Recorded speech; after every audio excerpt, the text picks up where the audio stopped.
Good morning. This is Talking Devils, the leading independent Manchester United podcast. I'm your host, Wayne Barton, joined by United legend Paul Parker to talk over the last week at the club.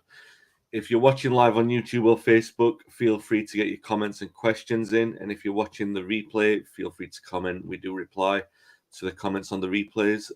If you're listening back on the audio podcast, please be sure to subscribe and leave a review on the platform you're listening on. Paul, how are you doing? I'm fine, thank you very much, Wayne. Yep. Fine, good. I think this might be the best week in the history of our podcast in terms of results and performances. Going back 4 years, the entire Ole reign, and we had some good highlights in the Ole reign, don't get me wrong, but in terms of what it means, and obviously silverware as well, there's nothing that matches this. Manchester United 2, Barcelona 1, Manchester United 2, Newcastle 0. We'll start with the Newcastle because it's fresher in the brain. God, I mean, what a test. What a perfect final for Ten Hag to be tested first time around. I mean, a team hungry for their first trophy in generations. A club who have been taken over, so can probably expect that wait will not be much longer. Big support that they brought down added to the atmosphere. Adding into that, they're a horrible team to play against tactically. He said so in the pre-match press conference where he said that they're annoying to play against. So it was obvious that United were going to need that first goal. So interesting to see his sort of tactical setup for that as well. And United sort of came through it. I mean, obviously, it was a similar 11 to the one that played against them at Old Trafford. Everyone was sort of looking at them to see what they were going to do, the combinations. It's becoming a little bit clearer about, if you play Wan-Bissaka, Anthony in front of him is not always the best option because he needs someone to overlap and create space. All those little kind of combinations are starting to become clear now. But he went with Dalot and he went with Anthony, so it was obviously he was going to go for a bold start and take the game to Newcastle. And United were rewarded for that after a sort of I think Newcastle were fairly surprising in the way that they started because they tried to sort of take advantage of United being a little bit leggy from Thursday night. They were hoping to get a little bit of weariness in the legs defensively, and maybe they were advantageous in finding space. I mean, we were just talking before, Paul, that maybe that had to do with the defenders being exposed a little bit. But once United rode that storm and they got the first goal, they were completely in control. The first goal was always going to be the decisive one in this game. If it was Newcastle who scored it, it would have made it a horrible spectacle. United scored it and made it a more open game. They were able to score that second, and from then on, pretty much the second half was a celebration because United sort of knew that it was going to be very difficult for Newcastle to score 3 goals. The celebration, 6 years is a long time to wait for United to win a trophy. As spoiled as that sounds, it is. But Ten Hag, again, substitutions right, management right, a victory for him, a victory for United, but definitely a victory for Ten Hag. What did you make of it? Well, I think you said a lot of it there, Wayne. Anyway, you said it all. All I can do is just try and put a little bit more kind of frills on it, really, which I don't think I can because everything you've just said there, just said what the game was about. The way Newcastle started surprised me because I talked about. I had an idea what I thought I was expecting. I didn't really get it. They was quite open. I thought that was good. That would give United, I should say Manchester United, an opportunity to get on the ball, but they didn't really. The midfield three didn't get control of the game, and it was more about Newcastle going forward, especially on their right-hand side. Yes, the other side, when you look, St. Maximin was causing Dalot problems, and Dalot ends up getting a silly booking again. It put him under pressure because he's not the best defender, hasn't got the change of pace, and the substitution at half time was brilliant. I was expecting Wan-Bissaka to start just because of who was playing on the left hand side for Newcastle. Me too. I like to think that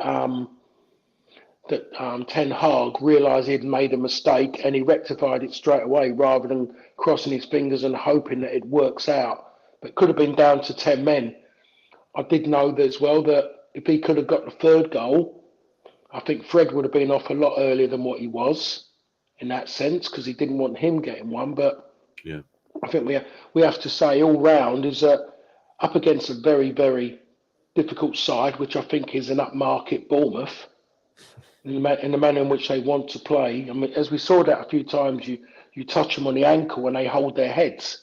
Yeah. So that's the way they're kind of playing, and they're using the rules, to the best they can really, and to kind of stop games, to stop momentum.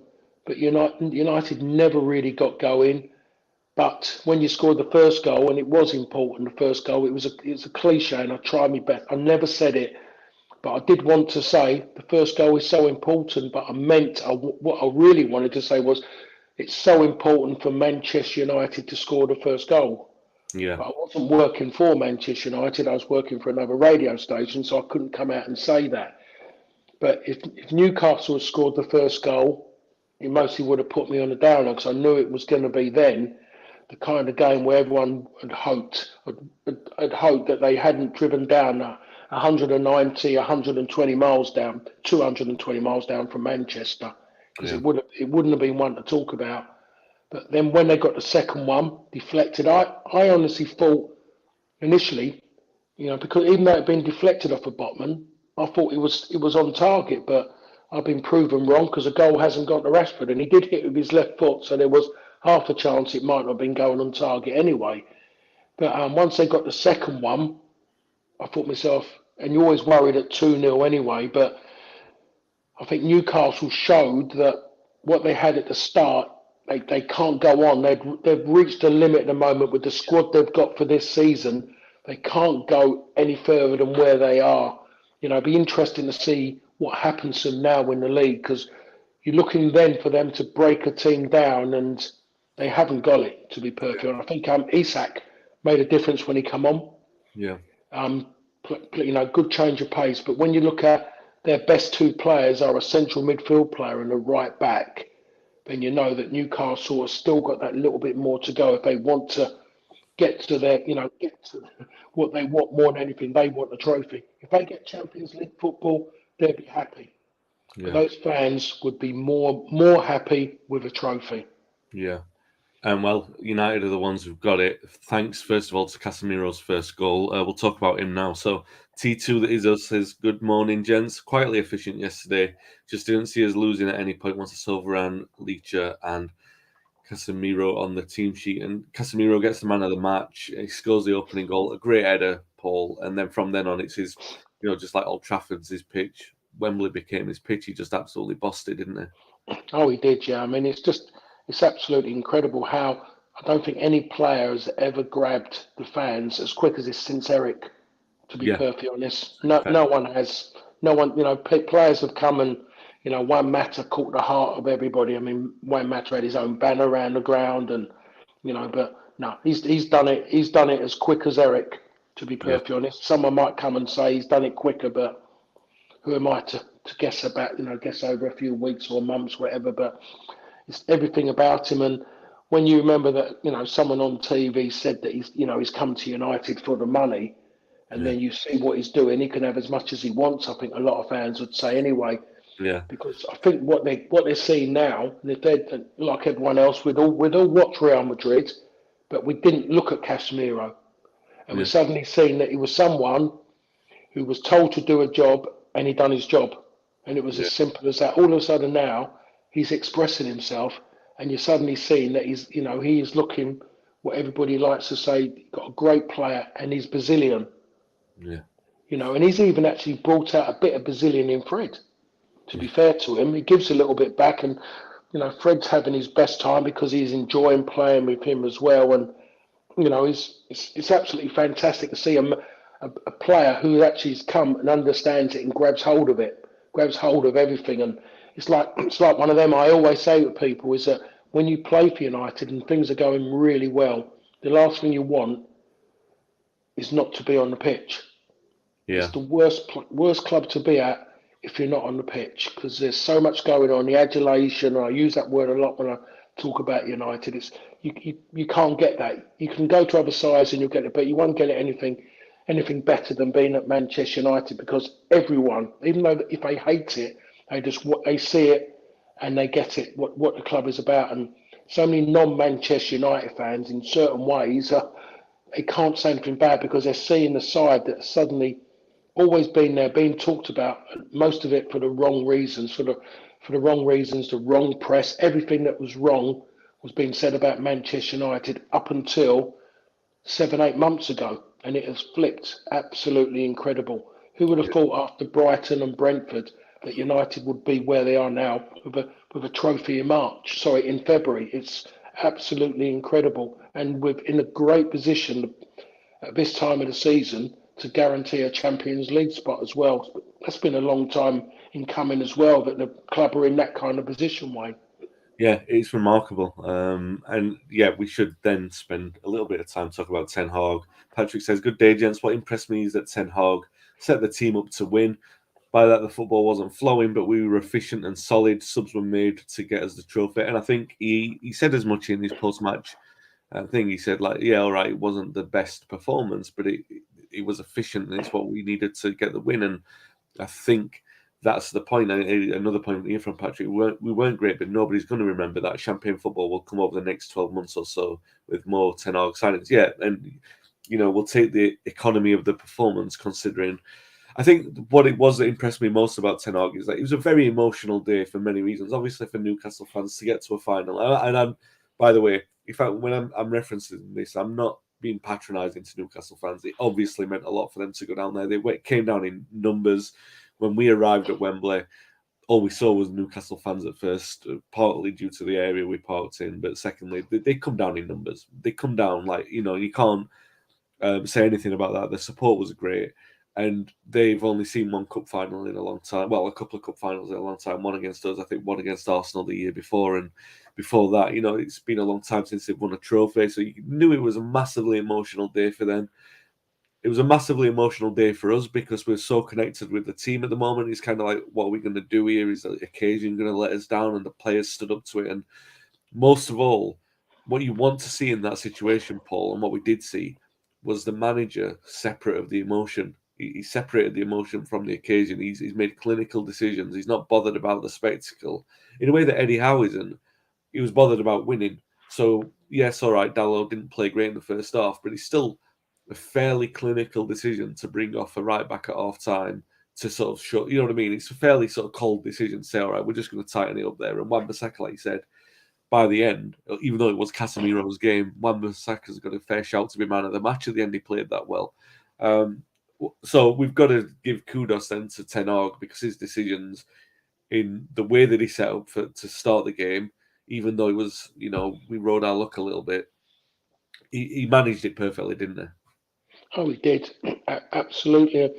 I was getting quite frustrated when I was, just in the way that in the second half, it's just, you just wanted just to get hold of the ball and keep it, but still it seemed a little bit every time went forward and it was given away cheaply. It was poor decisions with the ball, not making the easy pass. And I think they're all the things that Ten Hag will talk about.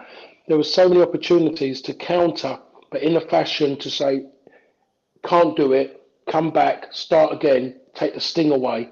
Yeah. And he never done it. The ball was going straight back. No one was calming it down.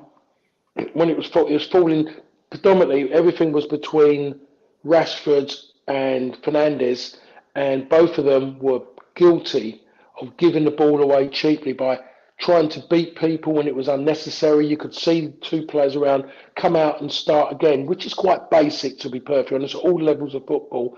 If you're not sure about one avenue ain't working, come out and start again. Never done it. And it needed somebody just to turn around and shout that, someone just to really do it. And I don't know. What I'm alluding to is that still Fernandes, as much as he's got that armband, he's not a captain in that sense. If you'd had a Roy there, if you had a Robbo there, even if you even had a Paul Ince there, Ince would have been going mad. He would have been screaming at you to keep it, to come back and start again. Yeah. And you haven't got that with a Fernandes as a captain because he's so wrapped up in his own game, trying to get things going. He doesn't take that extra breath and be unselfish and think about about the rest of the team. You know, the one at the end, he had that shot at the end. I think right at the end, he could have passed that ball a lot earlier. Sancho was just there, middle of goal, but he kept going himself at the end. Gives it to Sancho, 3-0. Sancho would have run straight to him. It's a bit like League Cup final against Nottingham Forest. Paul Ince does the work, and he For gives Chelsea, it. Chelsea. No, sorry, Yeah. Chelsea. Yeah. No, yeah. He does all. Sorry, Chelsea. I do apologise. He does all that work, and he could have gone on and made it an incredible goal. If he goes in the back of the net, everyone's going, "Wow!" Paul Ince just goes, "Bang! You have it, and Brian McClare, but make sure you come to me and you thank me." But you think, Paul, it's a very interesting point that you make there. Do you think that that's like early cup final, not nerves, but inexperience? Like if they get into, let's say, 2 or 3 more cup finals in 2 years' time, Bruno's laying that ball on for Sancho. You know what I mean? I do get that, and I was 100%. I do get that, and you are right in that one way. And I think, yeah, that would come into it. But then we look at Newcastle, and we talk about Newcastle.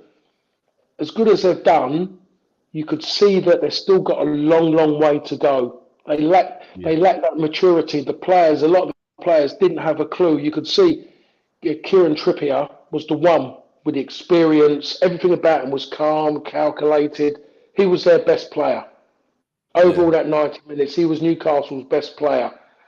I'm trying to think how many mistakes he made, but he was their threat on the right hand side, their right back. Yeah. You know, it was their threat. And if Liverpool, which they've stopped doing it now, if Liverpool fans keep on about Trent Alexander-Arnold, then to be honest, they are like wearing their blinkers, because Kieran Trippier for me is a much better player going forward than Trent Alexander-Arnold. He doesn't have to knock a crossing to get an assist to make him for everyone to go, he's a good player. He doesn't need stats to prove he's a good player. You watch Kieran Trippier, and you would turn around. I think a lot of United fans would turn around and say, "I'd like him to play for us." Yeah. Well, it's funny you said that. Without a doubt. When he played for Atletico Madrid, there was talk that Ollie wanted him, wasn't there? And that then seemed like a very smart signing. But I think when United went in for him, they added like 15 million on the price. So when Newcastle eventually got him, they got him for the price that United wanted to get him for. And he would have been a very smart signing. Just on that, because we did have a comment on this, Gemwill, sorry if I've pronounced that wrong. Thoughts on the right back sorted for now. I'm interested on your thoughts. Obviously, it's your specialist position. We've talked about this before. It still feels to me that's up for questioning. Well, okay, in my opinion. So I still think like both of them are playing really well. Both of them are playing above what I expect of them.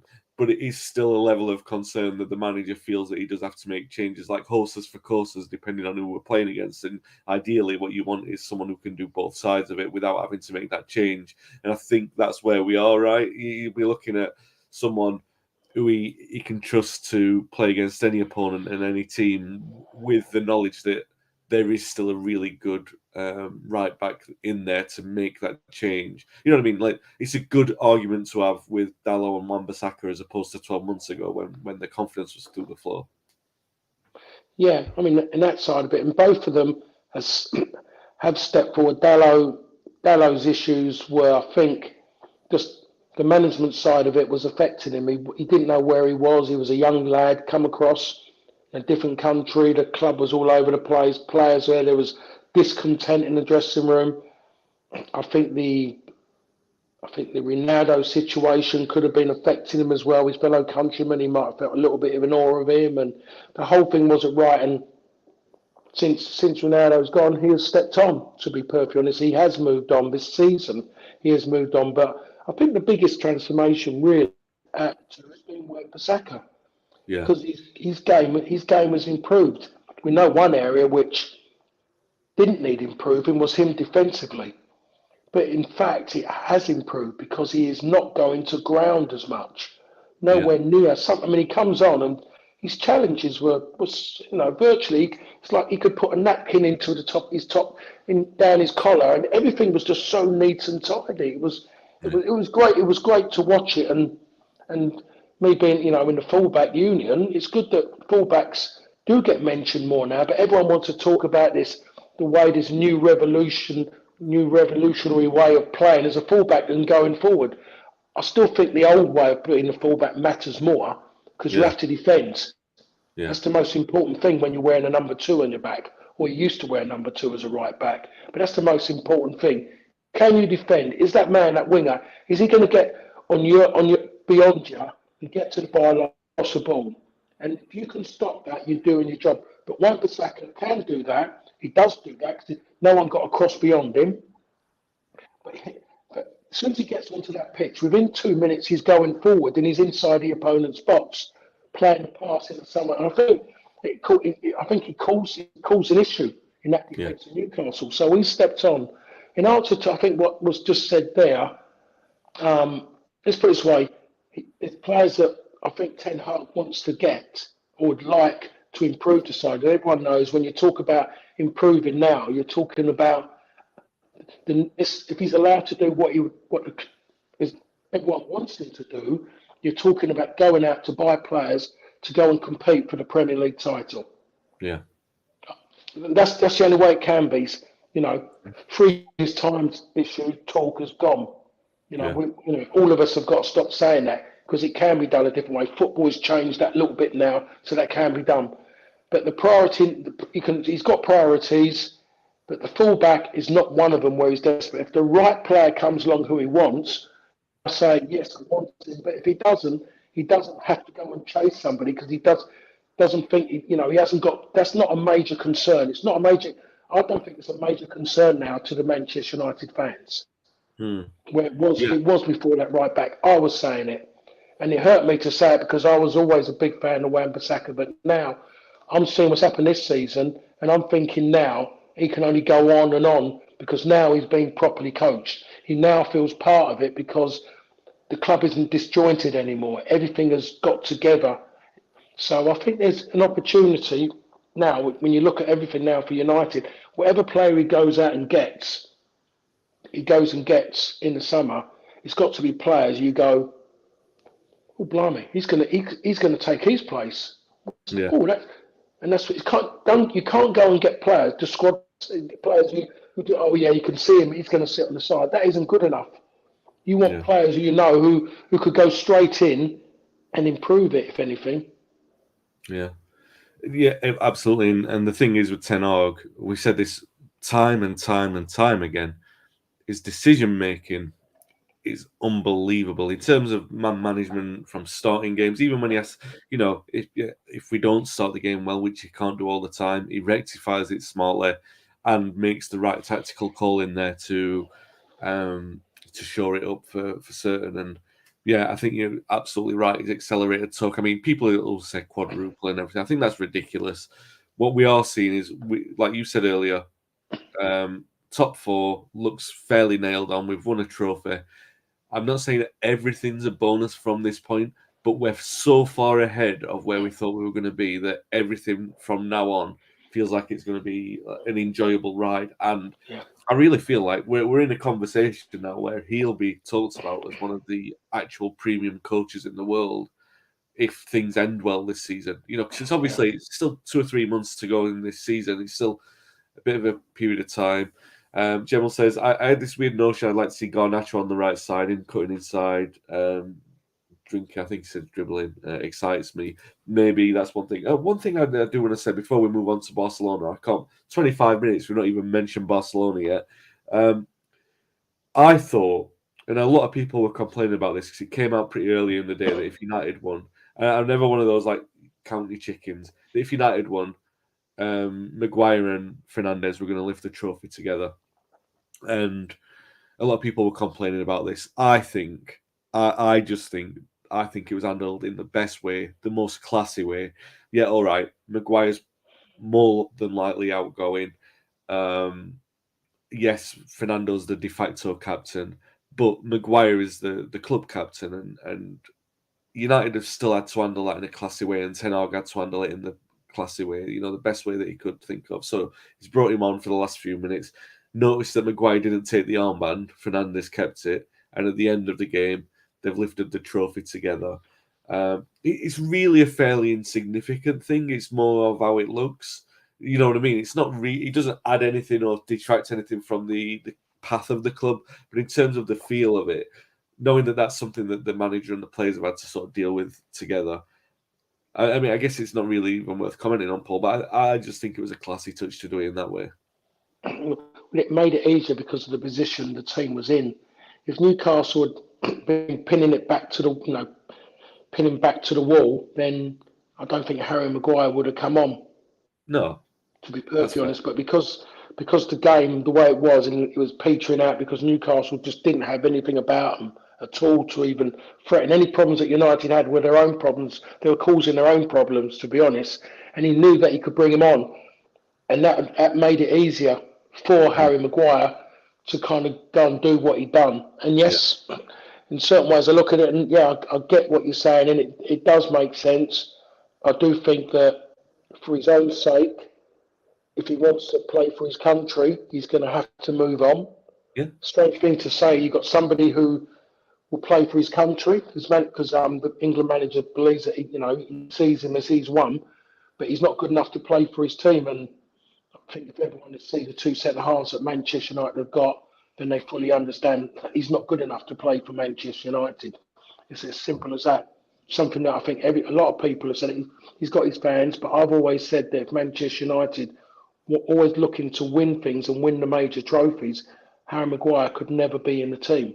It was never going to happen, to be perfectly honest. And when you look at about stepping on, the two that I always used to criticise the most, Luke Shaw has been a phenomenon. Sorry. He's been absolutely incredible.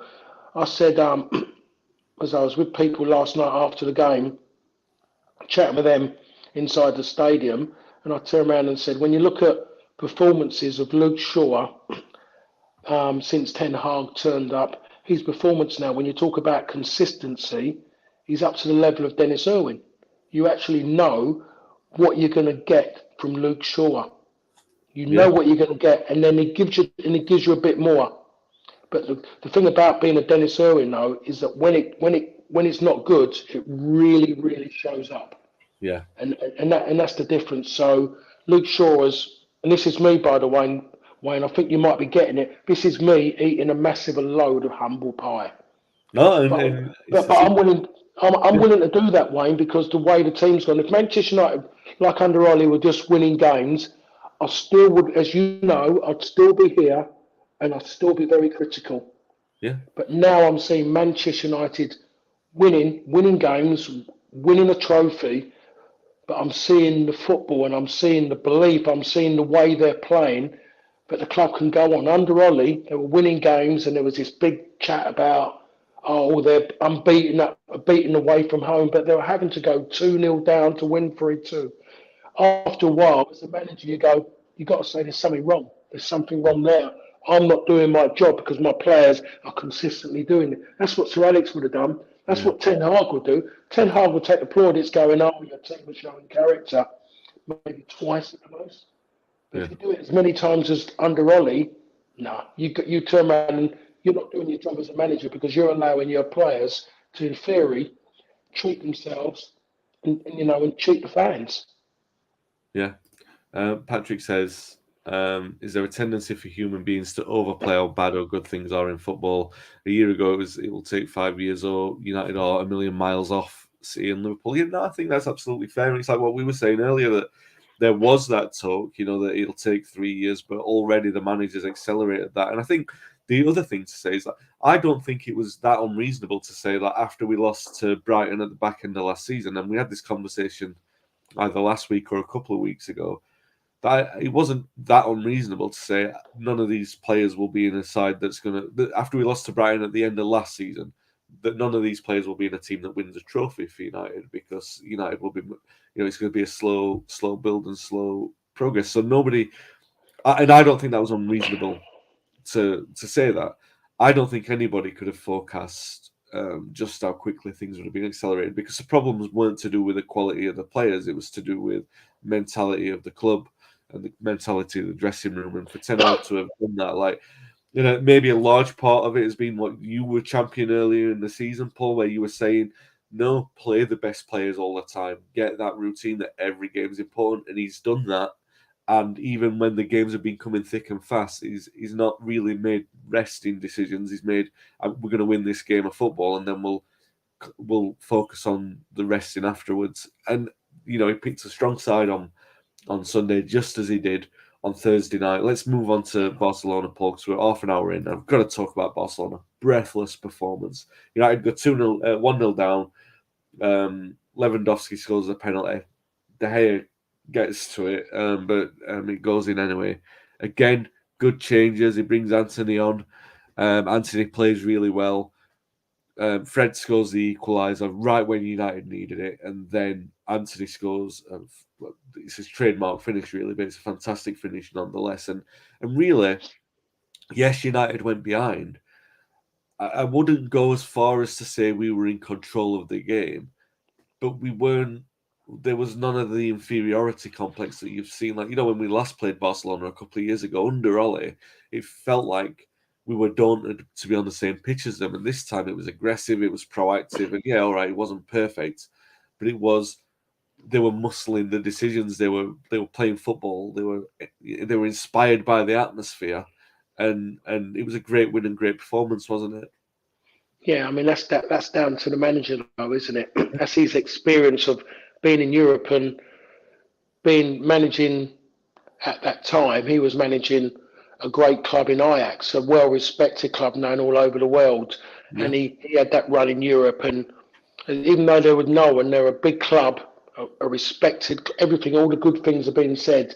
They were still never seen as a threat to the bigger boys. Ajax is yeah, what they were. yeah, So that kind of mentality he had, he has still brought that to Manchester United. The difference is that he's managing a big club, and he's still got that in his head. He's still saying, right, I've got to carry that on because I'm at Manchester United, regardless of where this club is at the moment.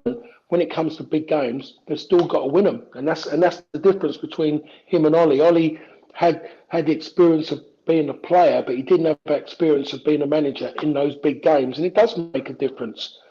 Like we talked about just about before about players and talking about their mentality of their first kind of final for Manchester, about dealing with it the second time around. You'll be better. You have to be because you've done it before. Going for that second, my time, that second opportunity to win a league, we was better as a team than what we were the year before when we failed. yeah, Because if you go and fail again after doing what you've done and you fall at the same hurdle, then there's a problem. yeah, People will blame the manager, but you have to look at the tools, and they're the ones that let you down, and that's the players.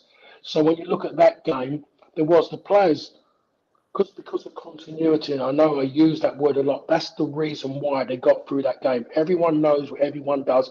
Everyone knows what they want to achieve, and they know when you're playing for Manchester United, as they saw yesterday. There's no better feeling than winning those big games.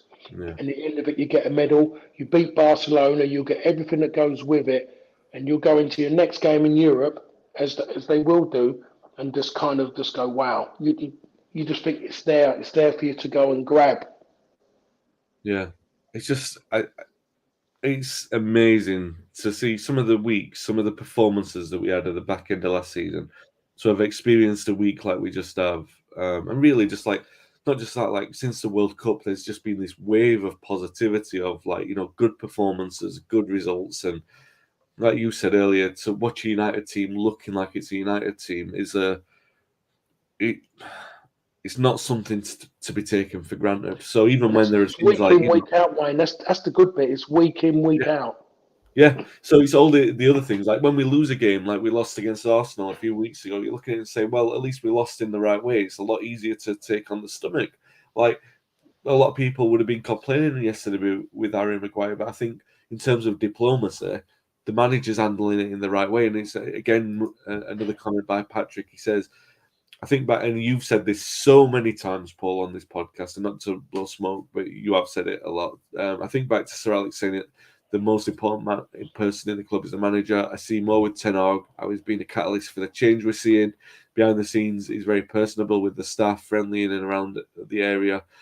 Always signs off press conferences, but we have to win. And yesterday he said, didn't he? I love United so much, which is going to be a quote that is going to be used for him. And like you've said all the time, we finally got a manager managing. He's absolutely everything over the club. He's managing at the moment. Right, preview the coming games, Paul. West Ham. So they've had a poor run. United are going to be on this high. I think. I was worried yesterday that we'd see a flat performance after Barcelona because you play something like that, you get the atmosphere like that, and it's very difficult to sort of do it. But I think we managed that very well. So I think we'll probably manage it quite well against West Ham as well because you've got the manager who's got the right way to get into the players' mentality for that, even if he makes a few changes. You know, he might make a few changes. West Ham in the Cup, they've been quite poor lately. But on Saturday, exploded with this late flurry of goals against Forest, and it looks a lot better than what it is. But obviously, it's a lot of confidence for them coming into the game, and it makes it again. You know, after Newcastle being a good test, after Barcelona, West Ham looking to pick up their form, it's a good test for United coming off a cup final, isn't it? Yeah. I was listening to people around me yesterday talking about, oh, they're going to be heavy legs, and I hate it when people say that. Those players are on a high.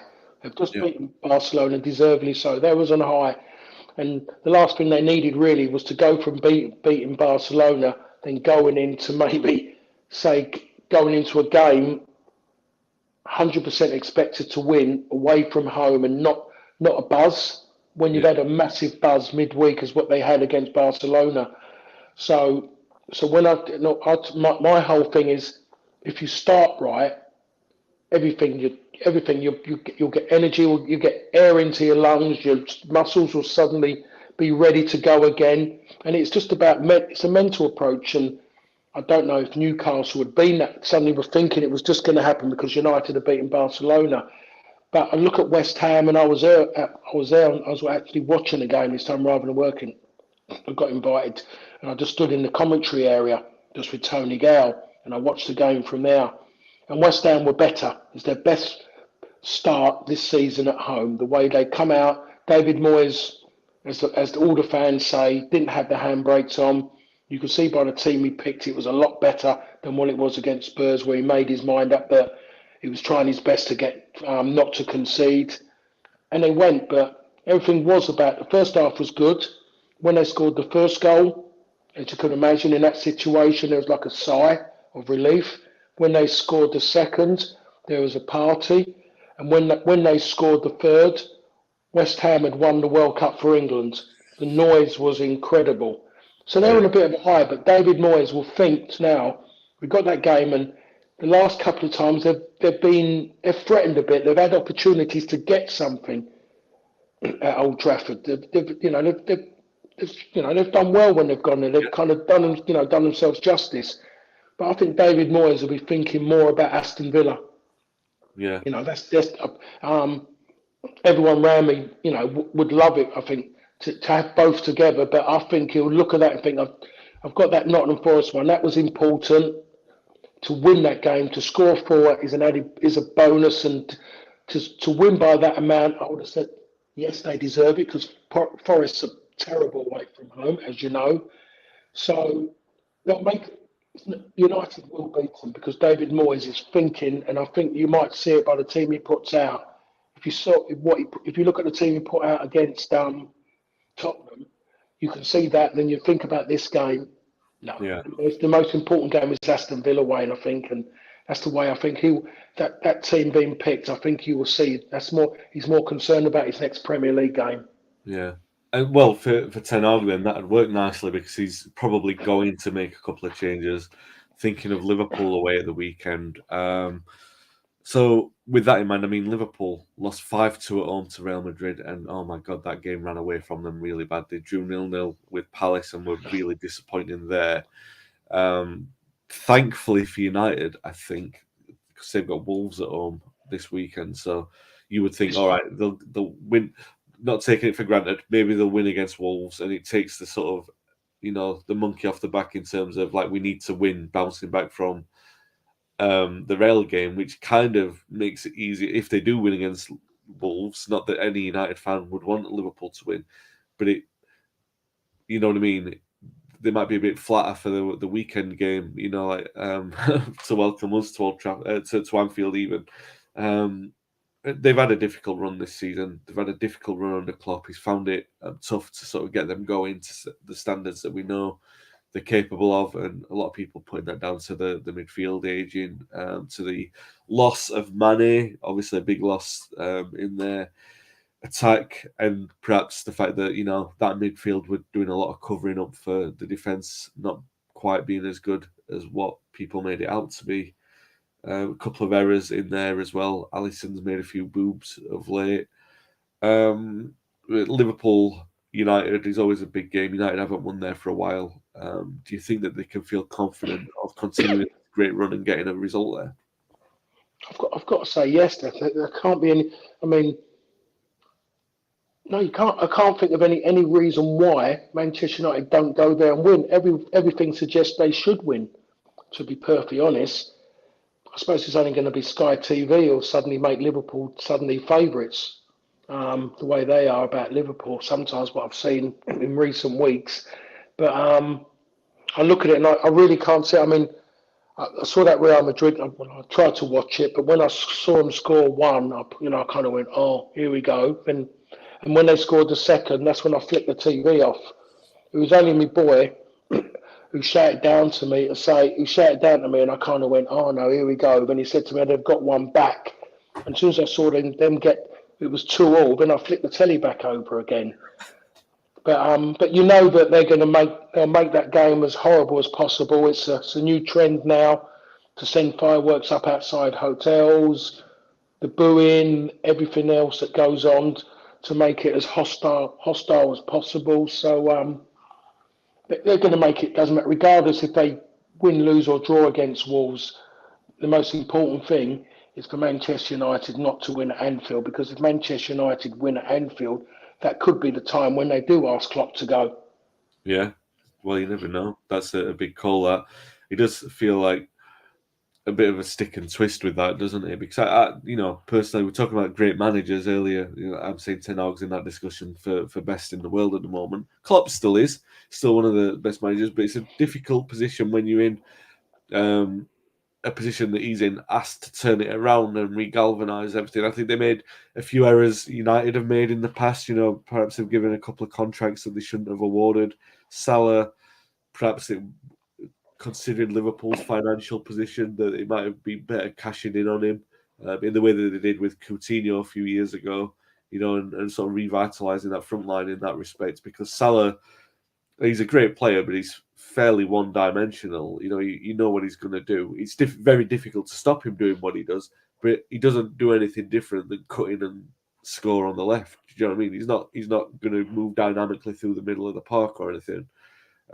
It does feel like I'm not saying that I'm expecting United to go and win there because it's Anfield, but it does feel like a fairly momentous game that United can go there and play well and perhaps really make it miserable for them.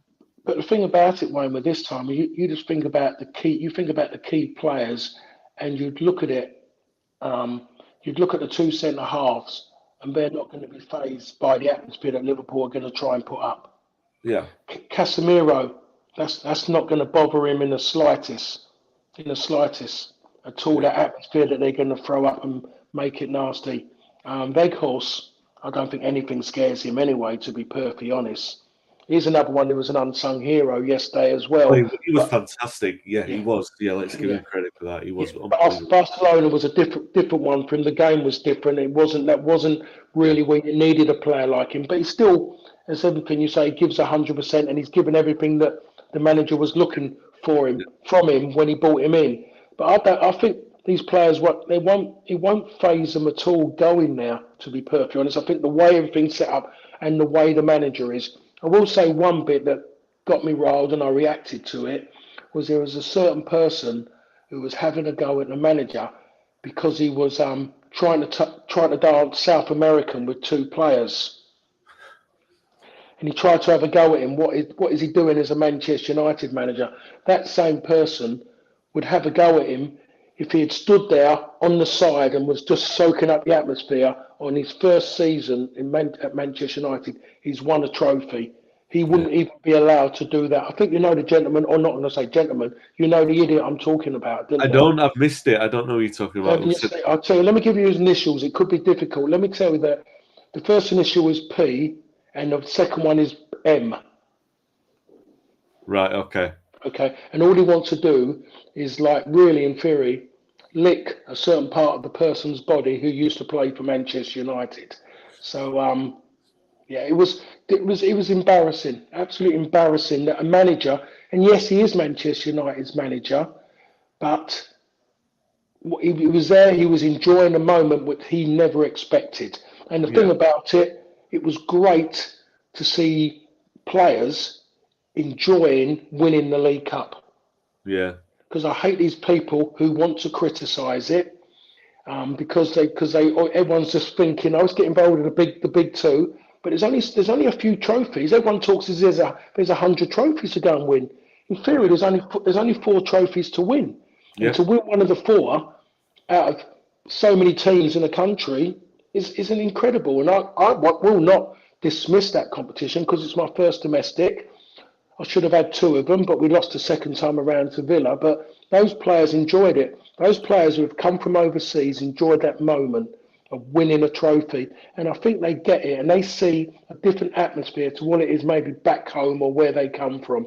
I'd love to ask those kind of questions to the Casemiros, to the Anthony, to all of them about winning that trophy. Where does that relate to in your country or where you come from of winning, and how would the reaction be from the fans? And those players also, Manchester United players, haven't enjoyed themselves. They never enjoyed that moment winning the League Cup under Jose Mourinho.